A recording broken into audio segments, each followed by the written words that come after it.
Test, test, we are online.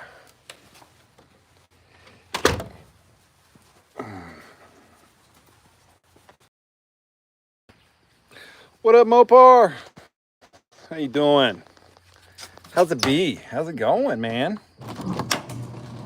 We're on here and stream for a little bit. See what's percolating with everybody. Bro, you want to see something funny? Doing pretty good, man. Garage is a little mess, so, you know, pardon the mess. But so we got a paper plate, right, for the STO, bro. That's what happens when you don't put the paper plate in a plastic bag. Is it just literally gets torn to shreds, and it did. So there's a touchless wash. I don't know if you've ever seen those before, but I highly recommend those touchless washes for your car, by the way.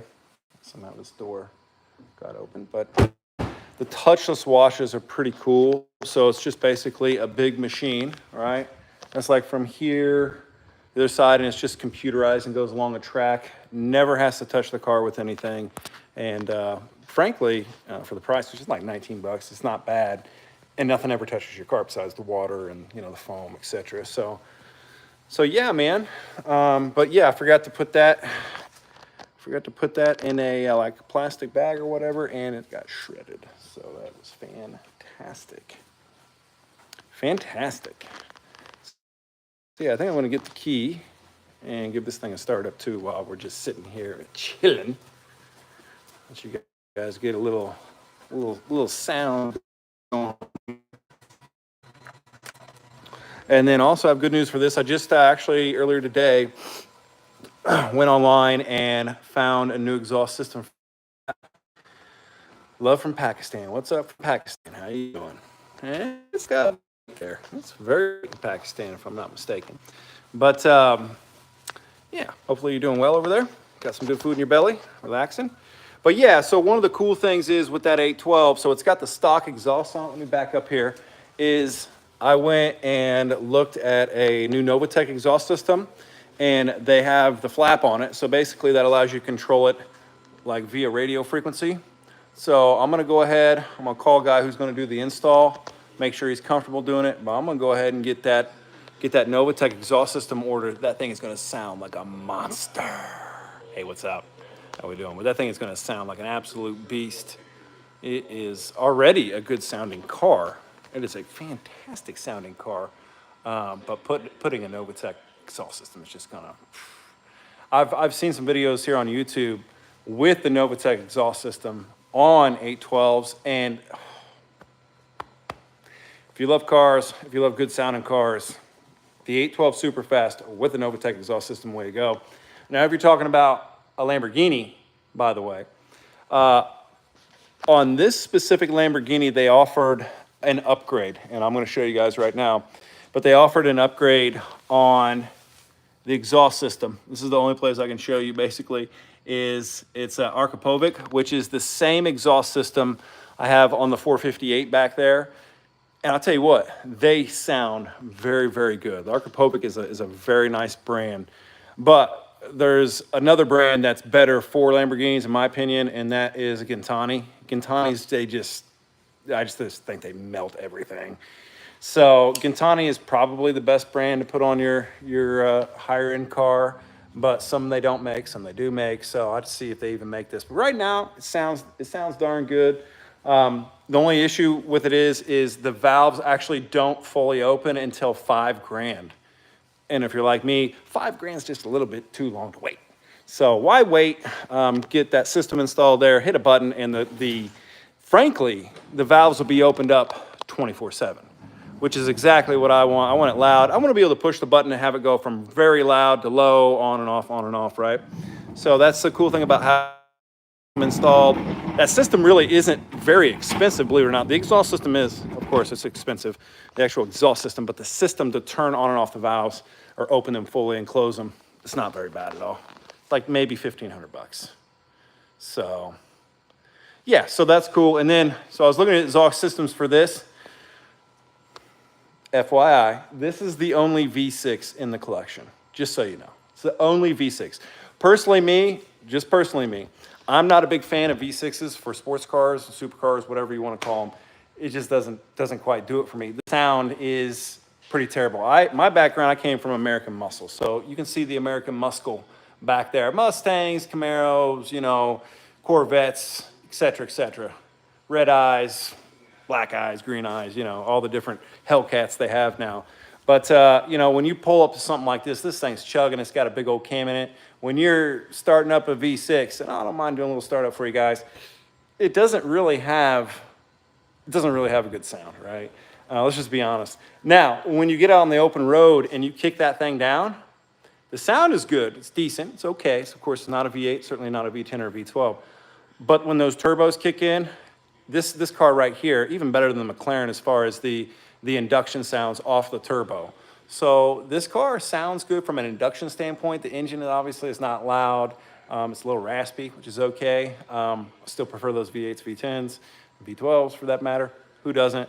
But it's not terrible. But even if you were to put a good exhaust system on it, there's only so much you can do with 6 sills, right? You can only do so much, and even if you spend thousands upon thousands, even if you had no budget to fix the exhaust, it needs a whole engine change. So that's just the reality of that car. Let me turn off Bluetooth so it doesn't switch over to the radio, so hang tight. All right, and we're back. Sorry about that. So I will flip this around and let you guys see here in just a second as we get into here. So I'll tell you something else about this car, by the way, just as an FYI. It's extremely tight. I'm 6 foot flat, and it's painful. It is painful to get in and out of. The seats are very uncomfortable. That's as far as they go back. And let me tell you, your back hurts after sitting in this for even 30 minutes. I already got back issues in this thing.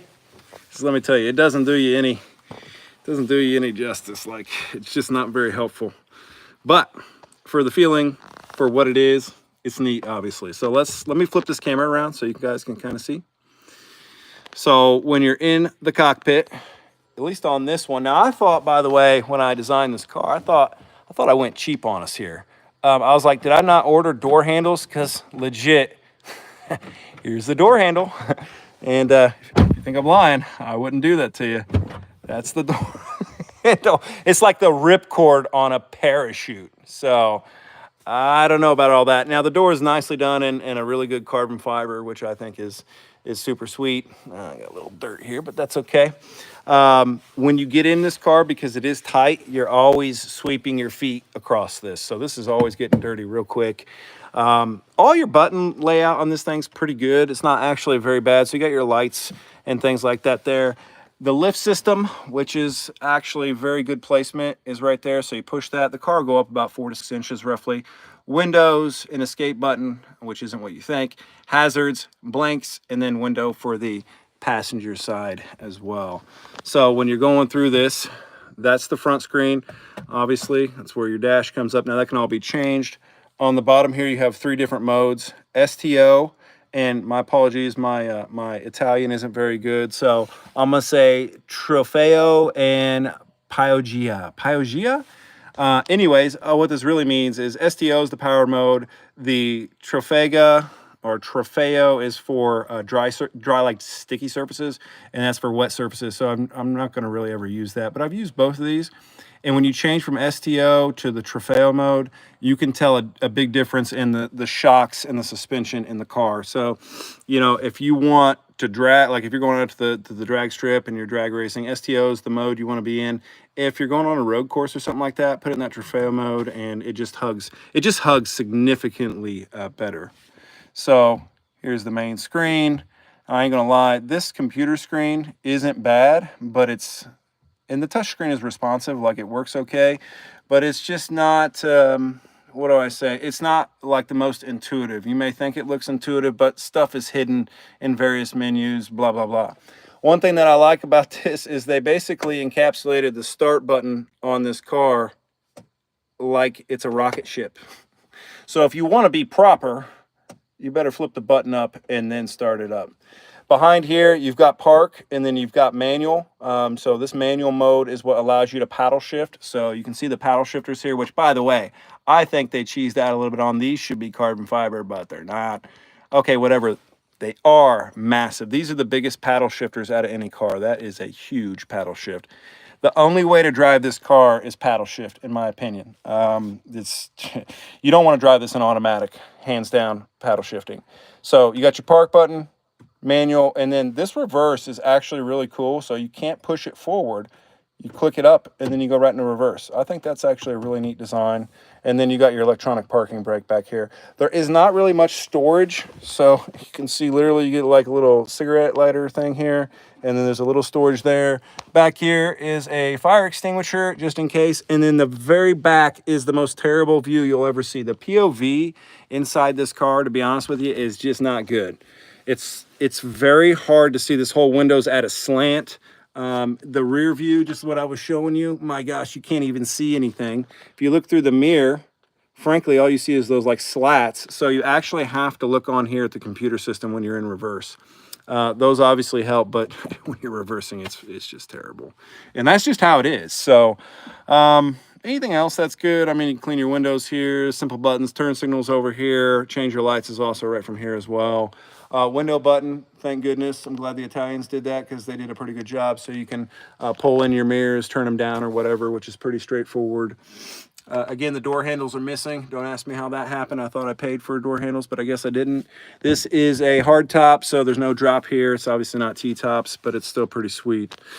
This is a brand new 2024 Huracan STO. It's got the little LEDs in the door, so when you open it, it spits out that STO signal on the STO stance on the ground, which is pretty cool. One of the things I really like about this car is the wing. We'll get it started up here in a minute, I promise. I'm not going to leave you hanging, but the wing is extremely nice. And actually, this can extend out even a little bit further, but I really think they did a hell of a job, or a heck of a job on this wing, because the stance of it with the car, I just think they just did it right. Did it very right. The whole car is surrounded in, or I shouldn't say wrapped in, but the whole car has a carbon fiber package. So basically everything you see around the bottom here is carbon fiber. So all the way through and through, up in here on the hood, on the front for the induction, along the sides. So I mean, when it comes to carbon fiber, they did it very, very well. Like, it is an expensive option, but if you wait until after after the car's been built and you try and do this, it's like double the cost or more. So the only other piece on the exterior besides the whole carbon fiber package is the brake calipers in the center cap. So the center cap here, you can do them in multiple different colors. I had this done in red. Obviously try to match up with this as best as possible on the center calipers. Yeah, I agree, man. I think the whole spec came out very, very well. I wasn't nervous at all. I thought it was going to look good. And when you open the door and you see the red on the interior, because you don't see really any purple, you just see carbon fiber black and red, which carbon fiber is obviously black basically anyways, but it just ties in so nice. Like, I think it was meant to be, if that makes sense. It was just definitely meant to be. So the tie-in is there. There's no other real red on this car besides on the flak that you have, on the emblem that you have up here. So you got a little red up there. So you really got red and on all the wheels. You got red in the center, and then you got red in the interior. What probably would have been interesting, and I could probably have it done, but I won't, is having this like wrapped in a red to match. That would just give it one more little pop like that, and maybe that little fin going back there. Certainly not the whole wing. But I think overall, from a spec, from a build out, I mean, and yeah, I built it, so maybe I'm a little biased, but I'm gonna give this like a 9.7 out of 10. And that's probably some bias laid in there, but I just don't know what else I could have done to make it any better, besides maybe a few little areas with some more red twitches in it, like maybe Lamborghini in red, just a couple more little small, accented red parts. But for the most part, I mean, it came out so good. How much to build? So this specific model, with all the builds and all the things that I put into it, came out right around half, right around 500K. So yeah, there you have it. So this is the STO model. This is not the traditional like Huracan Evo. The Evos are all-wheel drive. This is rear wheel only. So if you're looking for power, you know, coming off the line, obviously all-wheel drive is better. But if you want to talk about, you know, straight power, you're going to get more with just a rear wheel drive car. And these are some big tires. These are some meaty tires that they put on the back of here, as you can see.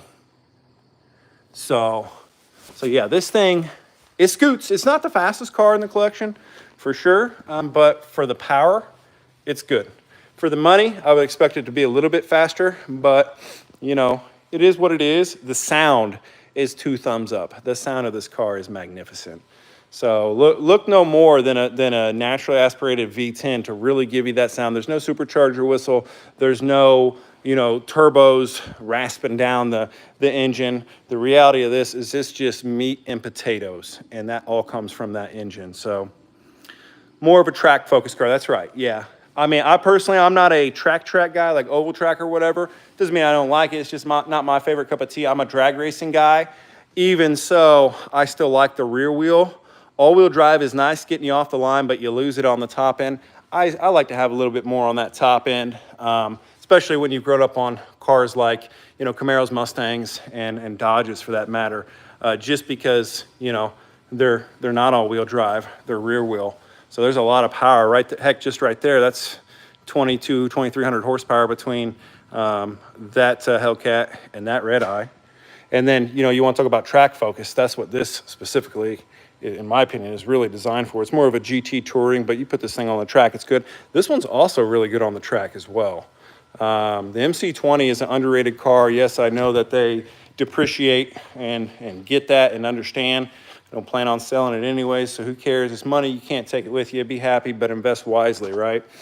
This car, to me, is very underrated from the standpoint that it's a mixture between a McLaren 720S and a Porsche 911. The steering and control and stability of this car is extremely good. The speed on it and how the turbo spools up reminds me of a McLaren, which, you know, is the best of both worlds.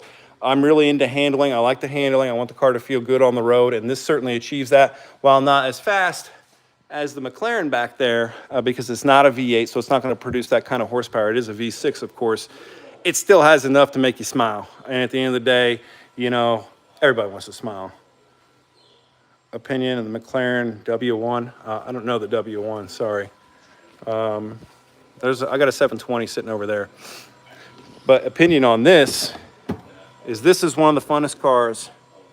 If money is not a thing, and I'm just keeping it real with you because I have no reason to BS you, but just keeping it real with you. If money isn't a thing and you could own the supercar you wanted, the first car I would point everybody to is an 812 Superfast.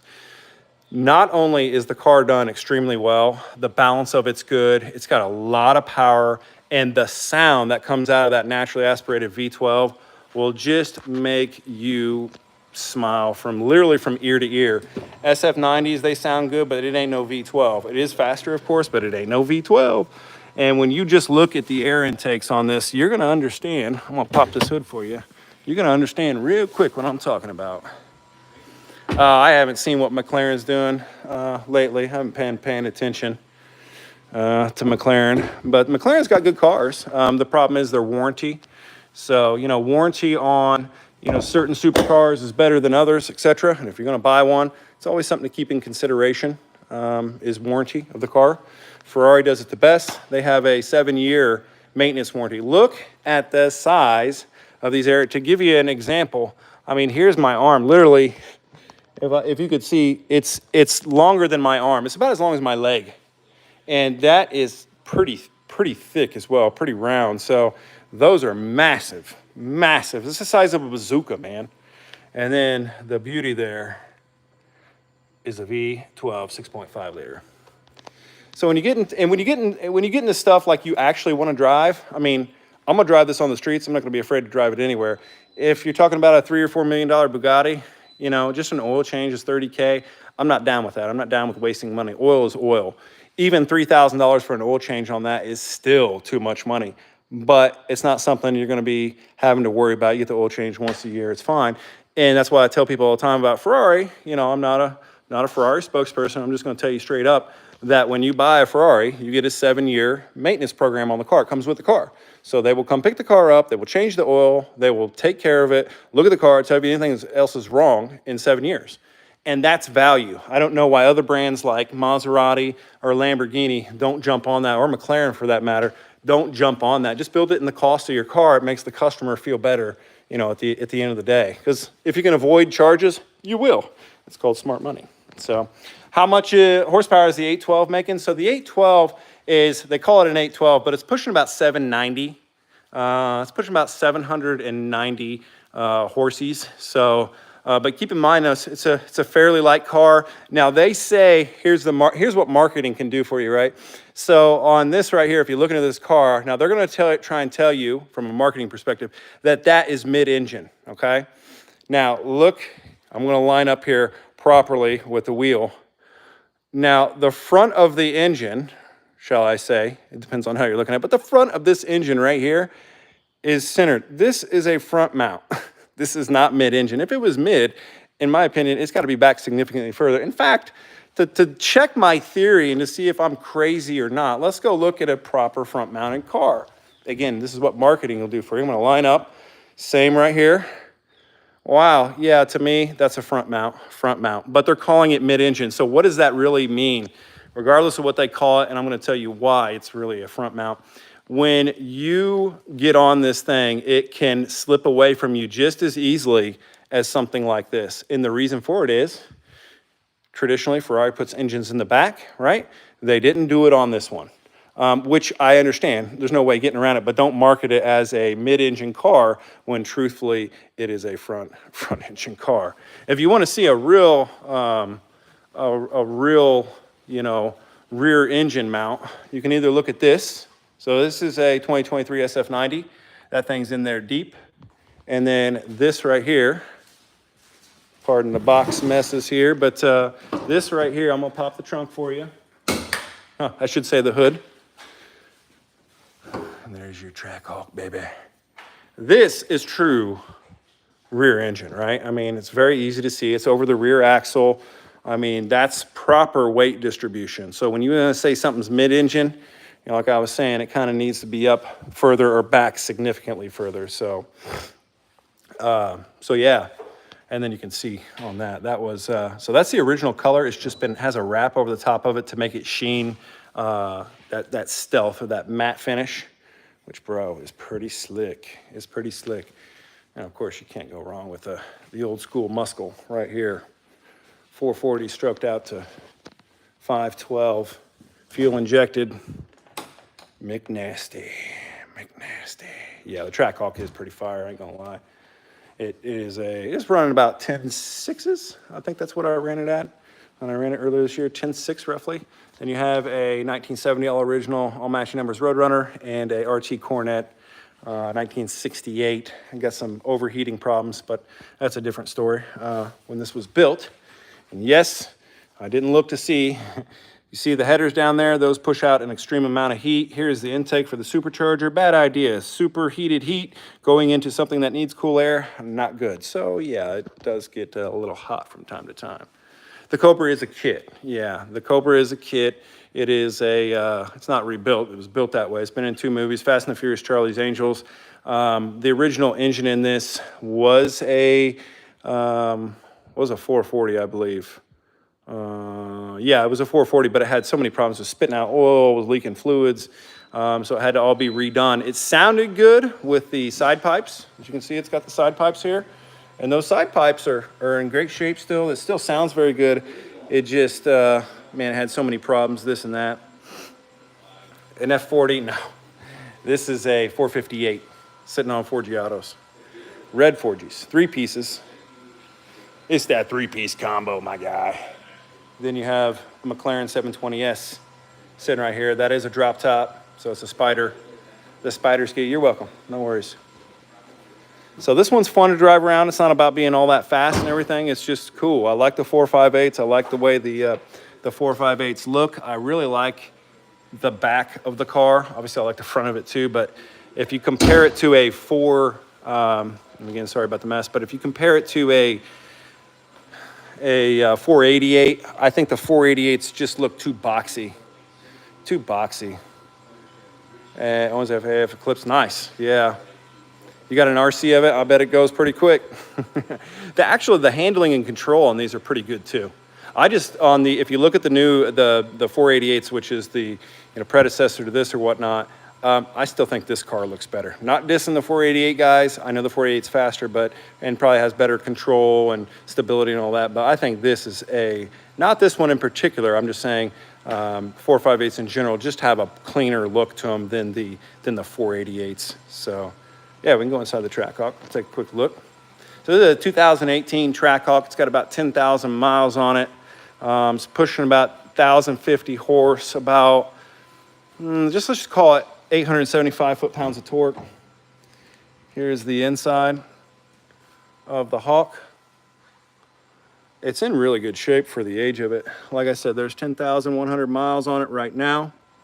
So let's just say 10.2, 10.160 to be exact. And here's the back seat. Once you guys get to know me here, I've streamed a lot on other platforms. I haven't done lots of streaming, frankly, to be honest with you. Guys, make sure you hit that follow button if you don't mind. Smash that like button on the stream here if you can help me out there, that would help. But one of the things you'll find, just always keep it real. I'm not a huge JDM fan. I'm more of American muscle and exotic. So, if I was going to pick a JDM car that I liked, it would be a Supra. Supras are probably the ones that I like the most. I'm not a huge GTR fan by any means. Keep that open. GTRs are okay, all-wheel drive. I know they can be built very quick. Not going to down it there. The sound is really what gets me. Even with something like this, the sound's just not that great. Thank you, Peyton. Appreciate you very much. But yeah, it's not. I should say this. It's not that I just dislike them. It's not that I hate them. It's just not my cup of tea. If I'm going to do something, it's going to be, like I said, American muscle, or it's going to be more exotic. I don't like the cars that don't have a good engine sound. So I want something that's going to, like when you start it up, when you start up that car, you're going to be like, oh yeah. Versus, to be frank, when I start up, there's a 911 in the collection. It's not here right now. It's in the shop. But there's a 911 and there's this. And when you start it up, you're like, okay. I feel that way about JDM cars. Not dissing, just saying you just ain't going to get the sound out of a V6 that you do out of V8s and V10s without sinking some money. But to each is their own. If you have a JDM and you like it, righteous, man. They can be certainly very fast. I'm going to spread the lovely message that American muscle is where it's at. You want sound? Go nowhere further than American muscle, man. So, are you going to get a Demon 170? Well, it's funny that you asked that. So there are 3 Hellcats in the collection right now. This is a 2019 Hellcat Red Eye. This is a heavily modified Hellcat. This is pushing 1,150 horse, 1,148 actually. Had a roll cage put in that's also F8 green. That's the color of the car, is F8 green. And it's pushing about 915 foot-pounds of torque. So it's a little Sunday cruiser for that matter. And then there is a 2016 Hellcat, what we call the black eye, because it does have a black eye here. And this is about 1,000 horse, 875 foot-pounds of torque, stage 4. And then to round out the collection, because this is the last of the last, boom shakalaka right here. So this is a brand new Demon 170, number 219. You can see where it was made. Auburn Hills, Michigan, designed in, of course, assembled in Brampton, Ontario. Demon 170. So yeah, that's in the collection. Bro, I love the eye. I love the little amber eye. I love this color combination. Yeah, it's a little dusty. We've got quite a bit of dust flowing in this garage, so everything needs a little wash, but I love that color combination, man. That color combination, to me, some others may disagree, but that copper over that little bit of black that I had put on the front is just gorgeous. I mean, to me, it's absolutely stunning. Love it, love it, love it. So sitting on this car right now, it's 593 miles. Some people get them and they don't even drive them. We drive the cars in this garage. We don't drive them every single day, but normally weekly we're getting in something and rolling out. So positive thing about this is it's got a lot of room in it. No back seats, of course, but if you're a big man, big woman, you're gonna fit nicely inside of these cars because, you know, they're known to be called boats for a reason. And the reason is they're big, they're heavy, but boy, do they got power. Comes stock with some nice slicks. Something else we did to this car when we first designed was we did the carbon fiber wheels. So you can see these wheels are straight carbon fiber. So completely reduces the weight of the overall vehicle, which is something smart to do. And then really from that aspect, we thought about doing a tune. It's got E85 already in it. Frankly, I need to drain that out because it's about winter here. No, the horsepower on this is about 1,050 roughly, and 945 foot-pounds of torque, 0 to 60 in 1.66 seconds. Quarter mile and anywhere from, just call it 9. I think the best that's ever been ran was 8.6. But most of them run 8.9 to 9.4 in that range. So it is a clean car. Right now, as I said, you can see the dust on it, man. It's got some dust. Every time I open these garage doors, I get pollen and everything else. Come on right in. You clean a car, dust gets on it. Kind of breaks your heart, but it is what it is.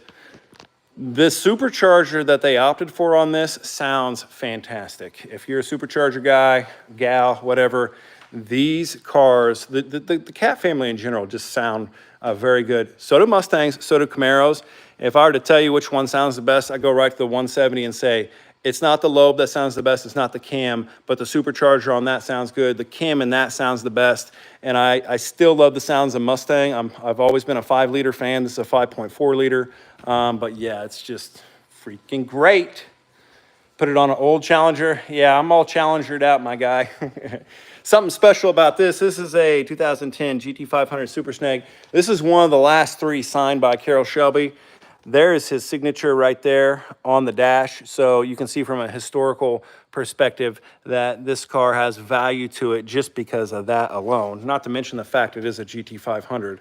Yeah, it's dusty. Yeah, it happens to all of us. If you own cars, you're familiar with dust or getting your panels all dirty, or, you know, some bird gets you. You know, I get hit by birds frequently. So such is life. Just make sure you don't let that stuff settle in.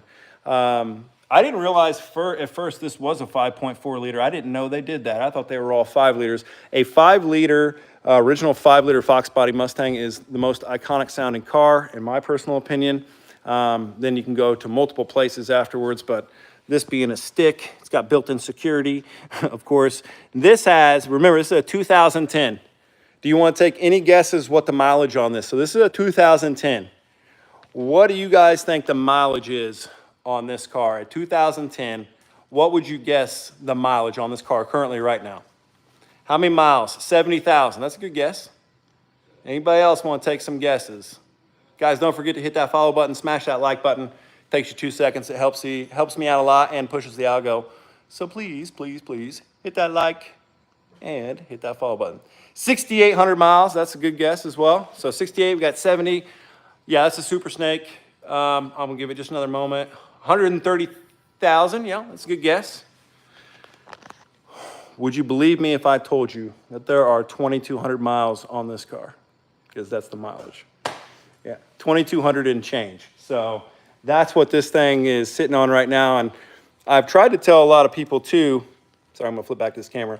I've tried to tell a lot of people too, there are a couple things you can do to keep your car's value up. Number one, keep the car in good shape, maintain it, oil changes, you know, keep the outside in good shape. Don't let it get rusty, you know, detail your car, take care of it. But then the other thing you can obviously do is try to keep the mileage off. That doesn't mean don't have fun with your car. Take it out, drive it, enjoy it. But if you're driving across the country just to drive, you're going to kill your value on the car because nobody wants to buy a car with 130,000 miles if they can get away from it, right? So, you know, we'll start it up here real quick, actually, so you can see mileage. I have nothing to BS about, so. But yeah, I would highly recommend if you start to get into collections and stuff like that, you know, keep the mileage as low as possible. The lower the miles, the better return on investment you'll end up getting on that car because just like you, me, everybody wants to buy a lower mileage vehicle, not a high mileage one. Your grandpa had an old 2000 Porsche Boxster with 23K. That's fantastic. Low miles on that thing. That thing's got to be worth a pretty penny. All right, let's jump in this real quick. Do I rev up my cars? I've revved them up many, many times for live streams and etc. If you guys haven't already, make sure you hit that follow button, sub up, and let me turn this around. So there's the mileage. Oh, I got low tire pressure. That's great. So let me zoom in for you. Besides the low tire pressure, 2151 on the mileage. So not even 2200 yet. Let's see if I can get out of that there. Yeah, I wonder, we'll take a look at the tires real quick while we're out. Sometimes the sensors, if you're not new to cars, sometimes the sensors just every now and then go bad. But I'm gonna take a sneak peek at each of these, and yeah, I can see the front left here is a little bit low. It's not terrible. It's probably 5 pounds off though. That's okay. See you, Peyton. Can you rev it? I may rev it just a slight bit, but for certainly, it's got to warm up. You never get into a car, I don't care what anybody tells you, trust me, don't get into a car and start revving it. Let oil and gas and the fluids go where they need to go, and give it a few minutes to warm up. You don't just need to rush into it. But yeah, we'll give it a little push here in a minute. As soon as it revs up, I'm gonna get a drink because talking makes the throat hurt. Oh, I haven't even really went through the Camaro yet. That is number 2 of 25 in the year 2018. So there's not really another one out there like it. Is one of the first Yenkos remade. So as you know, they stopped making them. And then in 2018, they came back and started making Yenkos again. And this is the second one ever made, which is pretty cool. Cheers. Yeah, it's like doing push-ups as soon as you wake up. Yeah, stretch the body, you know, let it do its thing for a few minutes, and then when you're ready, you can do your push-ups, right? Don't just jump right into it. You're gonna hurt something. You're gonna hurt something. Don't do that. Don't do that. So you can probably hear this pretty well.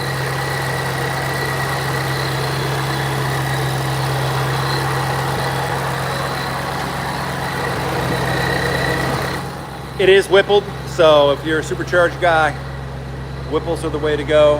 And I also like pro chargers as well. This is also whippled. Love that engine block. Come out so nice. Very nice. Very nice indeed. Let's go take a look at the temp. What do you do for a living? I stream on YouTube, man. I stream on YouTube. That's what I do. Now, we do various things. I own a business, and we do a lot of things around social media. Obviously, I'm streaming right now. You can see that. Have a 3D printer farm here in this garage. Also do laser engravings and stuff like that. So there you go. But I did telecommunications for 22 years, right at 22 years. So fiber optic transmissions and radio frequency transmissions. So there you have it.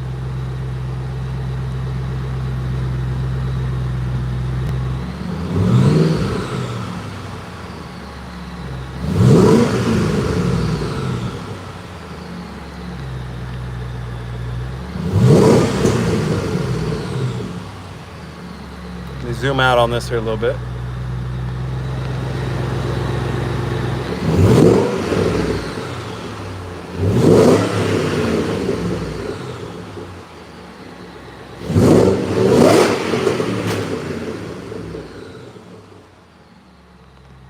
Let me tell you something about this. Once you get above like 4.5 on this thing, it sounds gnarly. Like it almost like yells at you. It just yells at you. You can't help. I don't care if you're a Ford guy or not, if you're a Chevy guy, it should just make you smile, right? One day all this electric stuff will eventually, you know, unfortunately take over, and be happy your fellow, you know, buddy is a Ford guy or a Chevy guy, and hey, they're driving a real car, right? Don't hit the red line. Remember, you absolutely can hit the red line. Just don't do it intentionally. Red line is really meant for what, in all honesty? What did they put the red line in there? As a reminder that you should not go above this, and if you do, you're pushing problems into the problem area, right? But if you're in the middle of a key race on the drag strip or the track or whatever, and you find that you need a little bit extra more oomph, you can absolutely dive into the red line. Just don't make it a habit, because that will break your car down over time. I'm sure your Corvette does sound very good. Corvettes are great, man. I love Corvettes. There's a 72 in the collection. I'm looking at maybe a ZL1. We'll see, though. They're really pumping the prices on those things. And, you know, the other one that's in the collection, but it's actually outside, there's a Tesla Plaid in here. So there is one electric car. Why? Because it runs 9-second quarter miles, all-wheel drive, 1,000 horse, 1,050 foot-pounds of torque. If you know, you know, so straight up. But yeah, vets are good, man. Vets are very, very nice and very good. All right, let me turn this around. I'll get in here. I'm gonna stream for about another, I've been on for 41 minutes. I got about another 19, 20 minutes in me, and then I'm gonna get off here and chill for a few minutes. Yeah, it's a 2010 Grand Sport, absolutely. Grand Sports are nice, man. What is my favorite car? My favorite new school car in the collection, if I'm just looking at supercars, is still the 812 Superfast. I love the 812. I love everything it's about. I love the styling. I love the look. I love just the pure beauty of this car. Now, I will tell you, this one comes in a close second. I love the SF90. It's also a beautiful car. It's extremely fast. It's very, very fast. All-wheel drive. The color combination is great. But I'd still probably go back to the 812. And then from an old school perspective, it's without a doubt the 70 Roadrunner, 1970, all original, all matching numbers. That is my old school favorite. If we look at modern American muscle per se, it's been a toss-up. I changed my opinion a lot. At least I admit that I changed my opinion. It probably goes like Demon 170, and the Yenko at the tops, and then probably the Stang for the third, because I just, you know, they're different and unique, right? A buffet is always better to go to. You know, the variety is the spice of life. That's why I love the old Stang so much. But there you go. Yeah, this is an STO. This is a brand new 2024 STO. It's got about 500 miles on it. So my favorite car brand overall, I'm gonna parse them out into two ways. I'm gonna call it, you know, let's just call it supercar class, and then standard class, if you will. So traditional cars, Camaro, Chevy, Ford, etc. So from a branding perspective, my favorite overall brand is Ferrari. Ferraris are always, they're very reliable. They hold their value extremely well, and there's nothing anybody can say. It's a beautiful car, period. Almost all Ferraris are. There are exceptions, right, for any car. So Ferrari would be my higher end brand. Then from a more traditional brand, I'm going to go with the Dodge. I'm more of a Dodge guy. And Dodge has kept the legacy of call it the rad racers in style. So while I also like Ford and I do like Chevy as well, sports cars, and they keep doing it. And they keep doing it. Now I know they're getting out of it and whatnot, but they kept the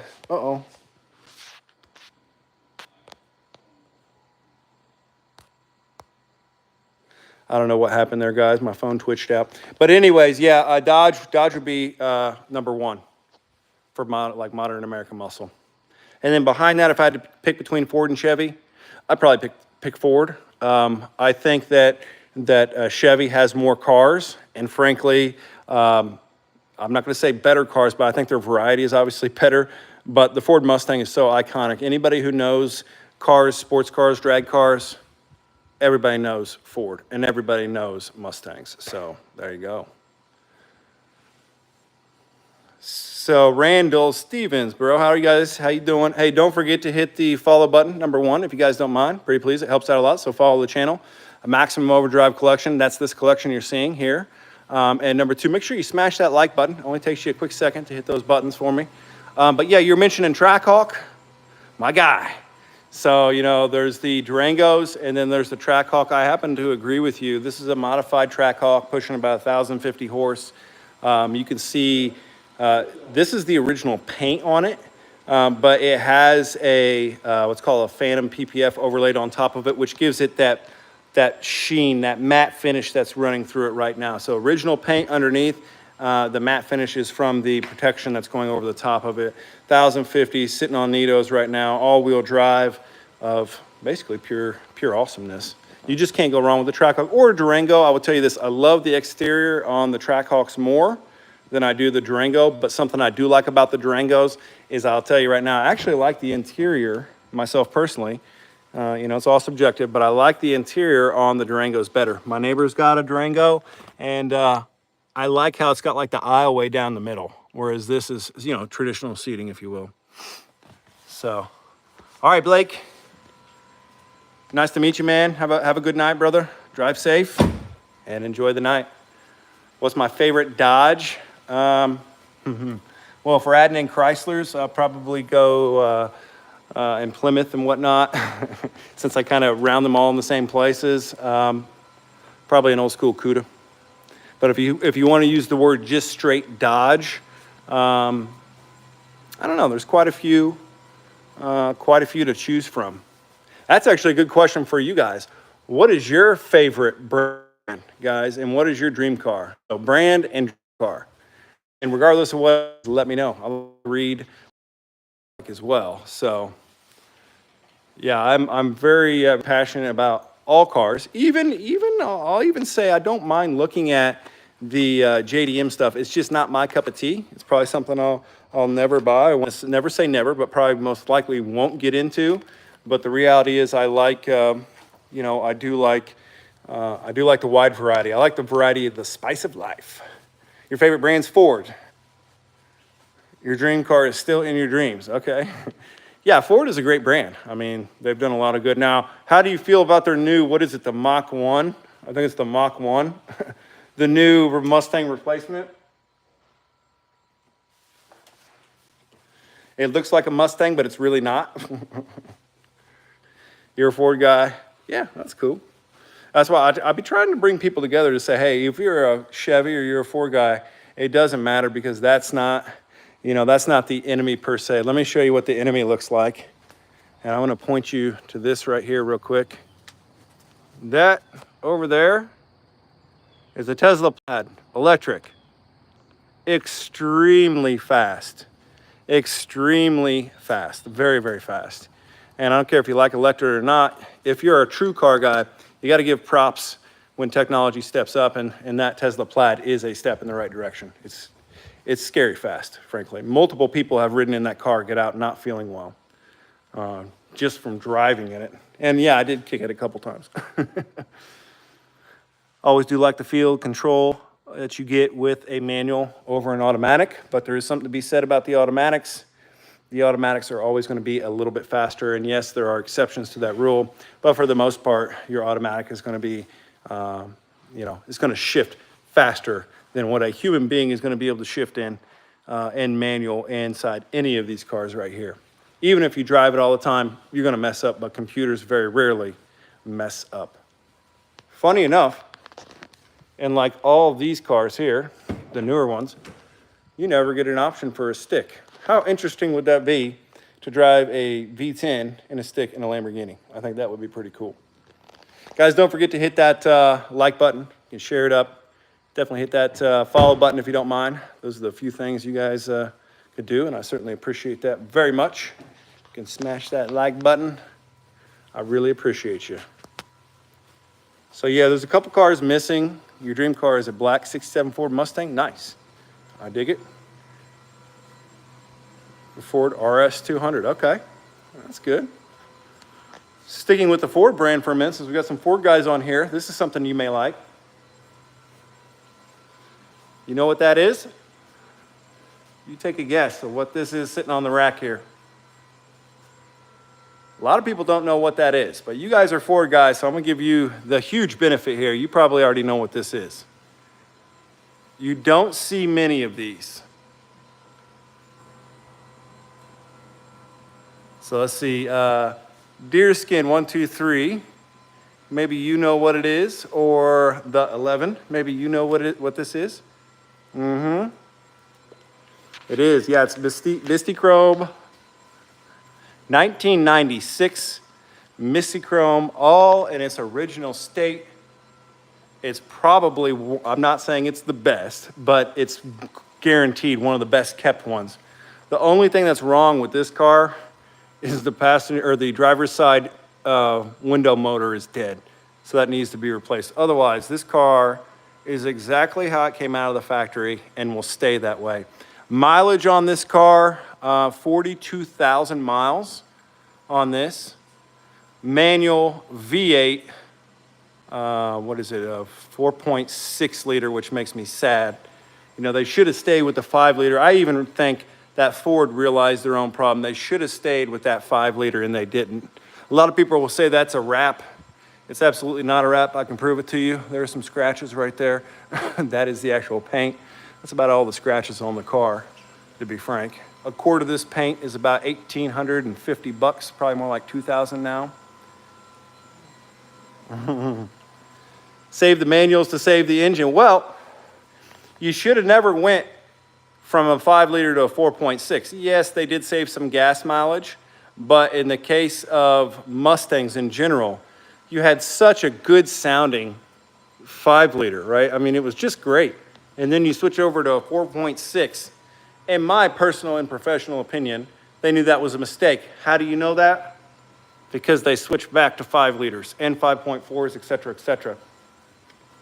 So I just think that was a mistake, personally. I think they should have never went away from that. But they were trying to do a more of an econ mode. So save the manuals, save the engines as well. Do I have any trucks? No, I'm not a big truck guy. From a collection standpoint, there are 2 trucks that I have. One is a old Dodge. It's kind of like my movement and trash truck. And then I have a GM AT4, which I'll kind of show you. I had the front just recently done. And then I have a big trailer that you're going to see here in about 2 seconds. So, trailer, AT4. So, yeah, and Tesla Plaid sitting there.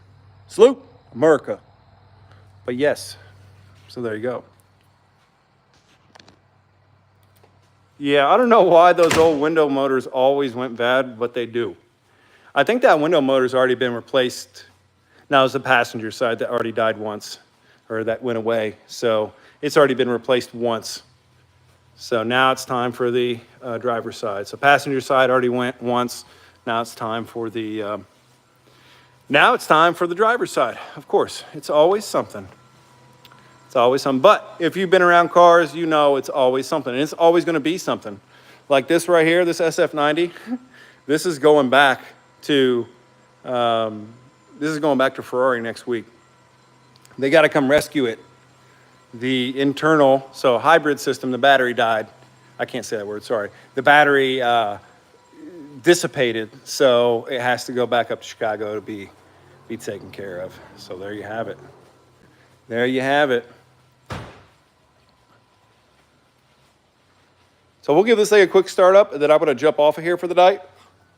I just thought I'd come in here live stream a little bit, say what's up to everybody, and go through a couple cars, chit chat about cars. Some of the other things we do here in the garage, just FYI, I'll give you a brief little tour here. You can see there's a bunch of stuff sitting on those racks, from trophies to what looks like little models.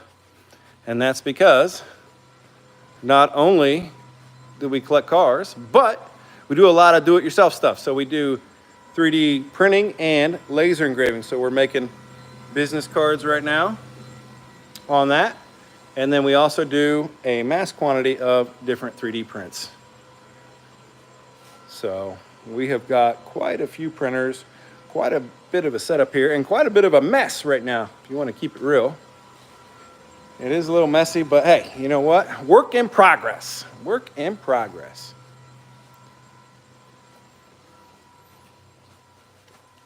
All right, should we start up the STO, guys? Should we start the STO?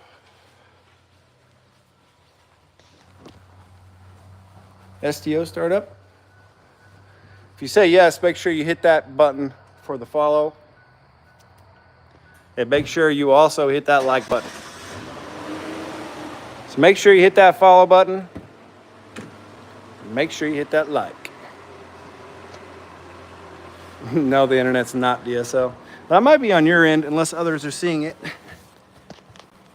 No, we rolling 1 gig here. So, all right, let's fire it up. I'm gonna actually flip it on me. All right, you guys ready? We gotta lift up the rocket ship button. 3, 2.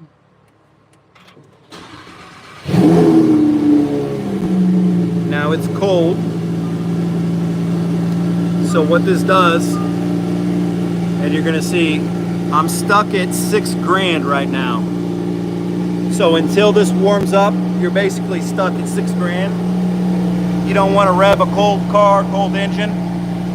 So you let it warm, and you'll hear a change here in a minute when it opens up.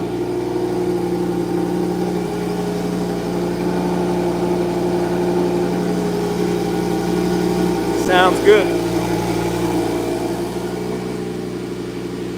So it's still warming up, still doing its thing.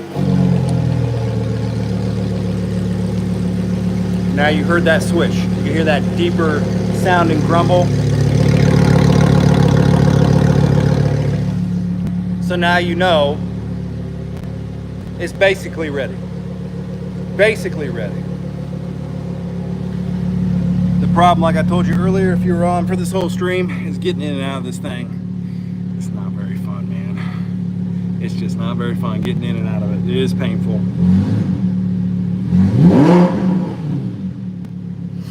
Not very fun. Yeah, you can definitely notice it when it basically fully opens.